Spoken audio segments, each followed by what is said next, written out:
Kur un kā apgūt latviešu valodu? Par šo tēmu bieži aizsās diskusijas sabiedrībā un masu mēdījos. Tā ir viena no mūsu ikdienas aktualitātēm jau ilgāku laiku. Jau gada sākumā Sabiedrības integrācijas fonda sekretariāts izsludināja atklātu projektu iesniegumu konkursu Latvijas valsts budžeta finansētas programmas latviešu valodas apguve ietvaros. Šī programma nodrošina iespēju apgūt vai pilnveidot latviešu valodas prasmes Latvijā dzīvojošām mazākumtautībām un nepilsoņiem, arī reemigrantiem un viņu ģimenes locekļiem. Programmā tiek atbalstītas divas jomas – intensīvie latviešu valodas kursi iedzīvotājiem Latgales reģionā, Rīgas reģionā un citviet.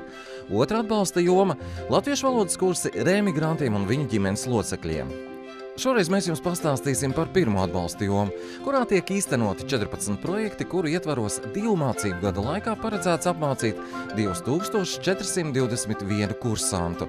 Jāatzīst, ka pieprasījums ir ļoti liels, jo mācību grupas parasti tiek nokomplektētas dažu dienu laikā. Īpaši aktīvi mācības notiek Latgales reģionā, kur arī ir visaugstākais pieprasījums pēc latviešu valodas apmācībām citautiešiem. Ludzas, Ciblas, Zilupes, Krāslavas, Rēzeknes un Daugavpils novados, arī Indrā un Dagdā. Šobrīd Daugavpils 10. vidusskolā tiek realizēts projekts Valoda vieno. Šeit jau ir pozitīva pieredze sadarbībā ar Sabiedrības integrācijas fondu citos projektos. Labdien, meitenes! Man prieks jūs redzēt. Es ceru, ka jūs neesat stipri nogurušas. Jums ir spēks. Izturēsim vai ne? Kopā pastrādāsim. Varbūt kopā uzdziedāsim ko? Ja? Un pilnveidosim mūsu latviešu valodas prasmes. Nodarbības šeit notiek pozitīvā gaisotnē ar savstarpēju izpratni, toleranci un lielu ieinteresētību. Projektā rakstīšanu motivēja tas, ka mums ir nepieciešamība cilvēkiem mācīties valodu. Ir ļoti liels pieprasījums pēc valodu kursiem, tāpēc mēs centāmies saviem cilvēkiem radīt šīs iespējas. Mūsu mērķa auditorija, protams, tā kā mēs esam arī skolotāji, mums sapulcējās šoreiz pirmajās 3 grupās arī skolotāji no mūsu Daugavpils kaimiņu skolām. Tās ir no Krievu liceja, Daugavpils 13., 15. un arī mūsu skolas 10. skolas skolotāji. Tās ir Krievu plūsmas skolas. Un tāpēc viņiem arī stundās vairāk varbūt iespēja izmantot savos priekšmetos šīs te zināšanas, varbūt gan arī pareizāk lietojot latviešu valodu, pilnveidojot savas zināšanas, līdz ar to viņi pilnveidos arī skolēnu zināšanas, savu audzēkņu. Šodien mēs turpināsim pilnveidot gramatisko kompetenci. Es jums izdalīšu lapiņas, pastrādāsim. Vispirms gramatikas uzdevumu izpildīsim, pēc tam palasīsim. Pēc tam parunāsim, ja? Daudzveidīgās apmācību metodes dara nodarbības interesants, un dalībniekiem ir iespēja papildināt valodas praksi arī savstarpējā komunikācijā visdažādākajos veidos. Savā darbā mēs izmantojam dažādas metodes un cenšamies attīstīt dažādas prasmes kursantiem. Mēs strādājam ar tekstiem, pilnveidojam gramatisko kompetenci. Ļoti patīk kursantiem lomu spēles, ko mēs bieži izmantojam savā darbā. Arī gramatiskie vingrinājumi, valodas lietojums. Tas viss dod arī zināmus rezultātus. Un kā viens no tādiem rezultātiem ir tas, ka kursanti arī ārpus kursiem sāk runāt savā starpā, izmantot latviešu valodu. Mums ir 13. vidusskolas skolotāji, kuri ir mūzikas skolotāji, un viņi nāk ar tādu garastāvokli, dažreiz padziedāt. Ai, meiteņ, tevi mote sauca. Ai, meiteņ, tevi mote sauca. Zinu, protu, kā maņ mote sauca. Zinu, protu, kā maņ mote sauca. Es dzīvoju Latvijā, un visa mana ģimene dzīvoja arī Latvijā. Viss man darbs ir saistīts ar skolu, ar bērnu audzināšanu, kas būs Latvijas iedzīvotāji. Tad laikam man arī jāzinātu latviešu valodu arī ļoti augstā līmenī. Daudzi no mums ģimene sava darba vietā mēs runājam krievu valoda vai ģimene vispār krievu valoda. Un šeit ir vieta, kur mēs varam pilnveidot, kur mēs varam attīstīt savas valodas prasmes, savu gramatiku. Šobrīd Daugavpils 10. vidusskolā ir pirmais apmācību posms, bet mācīties gribētāji jau ar nepacietību gaidot nākošos posmus, un tas apliecina, cik ļoti šādi projekti vajadzīgi un arī to augsto realizācijas kvalitāti. Arī Zilupē teica, mums šie kursi ir ļoti nepieciešami, jo īpaši strādājošiem cilvēkiem. Latviešu valodas apgūves projekts Zilupē tiek īstenots Zilupas vidusskolā, kurai jau ir pieredze šādos projektos, arī sadarbībā ar Sabiedrības integrācijas fondu. Projekta nosaukums – Valsts valodas prasmju paaugstināšana Zilupes novada iedzīvotājiem. Vanna, 13. galds, 9. durvis, 12. jā, gāzes plīts, 4. jā, 4. tā izlietne, 15. atpūtas krēsls 7. un divans. Šogad, pateicoties Sabiedrības integrācijas fondam, tam projektam, kas bija pasludināts konkursam, mēs to ieraudzījām, tieši nejauši pateikšu, tā kā ir, bet mums ir ļoti laba aģentūra Latgale, kur strādā Oskars Zugitskis, un viņš mums pārsuta materiālus par visiem projektiem, kas ir Latvijā. Un tieši no šīs vēstules mēs uzzinājām par šo projektu, diezgan ātri uzrakstījām, un tagad mūsu Zilupas vidusskolas projekts ir realizēts praktiski.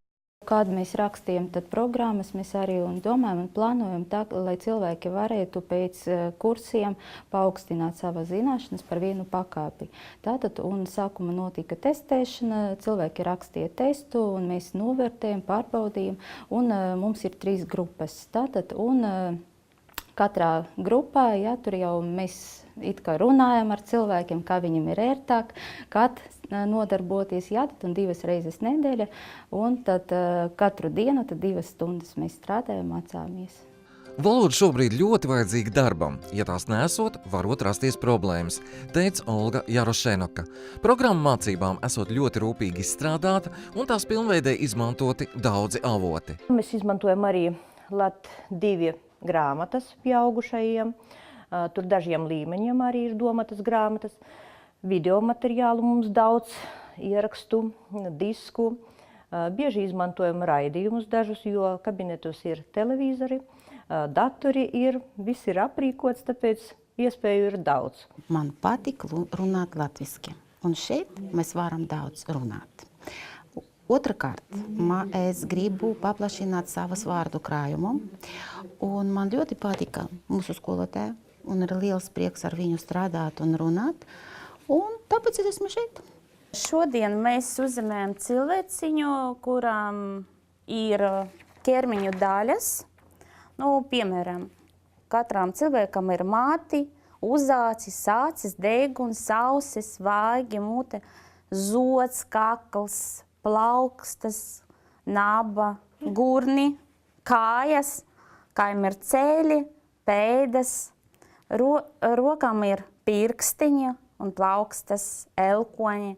Katram cilvēkam ir pleci, zobi, lupas un priekškām viņi vajag cilvēkam, ja? Vot tā.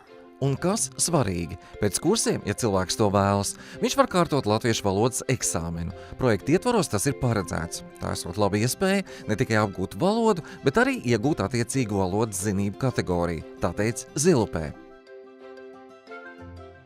Savukārt Krāslavas Varavīksnes vidusskolā nodibinājums Latvijas pieaugušo izglītības centrs realizē projektu Latviešu valoda skan ezeru zemē. Līdzīgu projektu realizācijā viņiem ir pieredze jau no 2003. gada. Projekts mums noris, varētu teikt, bijušajā Krāslavas rajona teritorijā, tagad tas ir Krāslavas novads un Dagdas novads. Krāslavas novads ir nedaudz plašāks, tāpēc tur ir nedaudz tās vietas sadalīts, gan pašā Krāslavas pilsētā ir nodarbības, Indrā un Robežniekos. Gulta, jā, pie sienas ir. Un šeit ir šeit. Daudz uz kursiem nāk, protams, lai paaugstinātu šo latviešu valodu zināšanu līmeni, jo skolas laikā, kad viņi mācījās, tā latviešu valoda nebija tik augstā līmenī, un viņi nav apguvuši, lai varētu runāt gan darbā, gan arī citās sabiedriskās vietās. Citi nāk arī uzlabot savus latviešu valodu zināšanas un arī komunicēt latviski, lai neaizmirstu to, kas viņiem ir. Vietas īpatnība esot arī tā, ka šeit pierobežā dzīvojot daudz baltkrievu, krievu un poļu, un latviešu valoda neskanot tik bieži, kā gribētos. Interese par kursiem esot ļoti liela, jo tā ir laba iespēja apgūt valodu bez maksas, kas paver jaunas iespējas. Skolotājiem ir liela pieredze šāda kursa vadīšanā, materiāli tiekot rūpīgi atlasīti, mācībās izmantota interaktīvā tāfele un projektori. Lielākā daļa šo cilvēku ir mūsu bērnu vecāki. Viņi labprāt apmeklē šo projektu, jo tā ir palīdzība pirmkārt saviem bērniem, otrkārt laikam tā ir nepieciešamība darba jautājumos, bet šogad cilvēki ir ar samērā labām latviešu valodas zināšanām, kuri vēlas papildināt tās zināšanas, un arī, protams, kārtot eksāmenu valsts valodā. Visi, kuri vēlēsies kārtot valsts valodā eksāmenu, viņiem būs iespēja projekta ietveros bez maksas kārtot šo valsts eksāmenu, saņemt apliecību, kurā būs rakstīta pakāpe, vai tā būs A1, vai A2, vai B, vai C pakāpe. Projekta ietvaros šobrīd Krāslavā latviešu valodu mācās 4 grupas. Cilvēki tajās sadalīti atkarībā no viņu prasmēm, lai pasniedzēji būtu vieglāk strādāt. Mans mērķis ir pilnveidot latviešu valodu. Un ko jūs varat teikt arī citiem tādiem kā jūs, kas varbūt arī gribētu? Mācīties, mācīties un mācīties. Я гражданин Азербайджана, и в Латвии живу уже 2 года. Es esmu Azerbaidžānas pilsonis un dzīvoju Latvijā jau 2 gadus. Es nodarbojos ar akvakultūru Krāslavas pusē un, lai realizētu tālākus savus plānus un naturalizētos šajā sabiedrībā, nolēmu mācīties latviešu valodu. Свободно натурализоваться в это общество, я решил изучать латвийский язык. Es gribu labi zināt latviešu valodu. Ja Krāslavā ir cilvēki, kuriem vēl gribās apgūt latviešu valodu, kuriem tā ir nepieciešama ikdienā, kuram ir nepieciešama darbā, būs iespējas to apgūt arī nākamajā gadā, jo projekts turpināsies arī nākamajā gadā, un mēs jūs mīļi gaidīsim un aicināsim arī nākamajā gadā. Lūdzu, nāciet, mēs noteikti labi sadarbosimies. Pirmās atbalsta jomas projektiem, par kuriem šoreiz stāstījām, no Sabiedrības integrācijas fondam piešķirtajiem valsts budžeta dotācijas līdzekļiem, pieejamais finansējums ir 341 490 eiro. Sīkāka informācija par šiem projektiem atrodam Sabiedrības integrācijas fonda mājaslapā. Projekti finansēti Sabiedrības integrācijas fonda valsts budžeta programmas Latviešu valodas apguve ietvaros. Latvijas Šveice. Tieši tā reizēm tiek dēvēts Krāslavas novads glezdainās dabas un skaistuma dēļ. Kaut arī Krāslava pilsētas tiesības iegūst tik 1923. gadā, kā apdzīvota vieta tā bijusi zināma jau vikingiem 9. gadsimtā, jo atradusies senu tirdzniecības ceļa krustpunktā Daugavas krastos. Tikko jums stāstījām par latviešu valodas apgūvu Krāslavā, un novada domas priekšsēdētājs Gunārs Upenieks teica, šeit ir jābūt ne tikai latviešu valodai, bet arī vispārējai attīstībai. Latviešu valodā jābūt, ja cilvēks zina, ka vēl 20 gadus līdz pagasta centram nebūs asfalta pierobežā, tad arī nebūs tās valodas šeit. Tas ir stabili. Jo, teiksim, jaunā paudze, kas tam līdzīgi viņi aizbrauks. Lai tā nenotiktu, ir jārada darba vietas un jāveicina uzņēmējdarbība, teica Gunārs Upenieks. Un dažādu projektu ietvaros ir daudz kas padarīts. Renovētas un siltinātas skolas, atrisinātas bērnu dārzu rindu problēmas un arī ielas un ceļi tiek uzlaboti. Mēs 2 gados centāmies līdz kas dot darba vietas, mēs centāmies ceļus taisīt. Tīri, mums varbūt, ka mums arī bija tāda katastrofāla situācija atšķirībā no citām pašvaldībām tam līdzīgi, bet tagad, teiksim, pilsētas teritorijā mums vēl ir palikuši objekti, kas mums ir jāuztaisa, bet es domāju, tā programma tik tiešām, kas vērsta uz tālāko. Tā, piemēram, šogad tiek realizēts projekts Krāslavas novada ceļu tīkla rekonstrukcija uzņēmējdarbības veicināšanai 2. kārta. Projekts sāks 2012. gadā un pārsniedz 3,2 miljonus latu. No tiem RF nauda ir ap 2,7 miljoniem. Pārējais valsts un pašvaldības līdzfinansējums. Varam pašvaldību ministrijā, teiksim, ko jaunais plānošanas periods un, teiksim, kur uzņēmēja darbība ir principā galvenais kritērijs, kas ir principā patīkami. Es domāju, ka žēl, ka var būt tik vēl, bet katrā ziņā tas ir patīkams moments, ka mēs virzamies tādā virzienā. Un jautājums, cik jūs darba vietas un tam līdzīgi, tad, ja ir pašvaldībām arī tāda programma, finansējums, tad arī pašvaldībām var prasīt, ko jūs esat izdarījuši uzņēmēju darbības jomā. Jau vairākus gadus norit un turpinās Grāfa Plātera pils atjaunošana un restaurācijas darbi. Tas ir unikāls vēstures piemineklis. Notikusi arī dievnama renovācija. Gribas cerēt, ka mūsu pašu skolēni izaugs un kļūst par uzņēmējiem un darba devējiem, teica Gunārs Upenieks. Tad daudzas problēmas izzudīs un ļaudis prom nebrauks.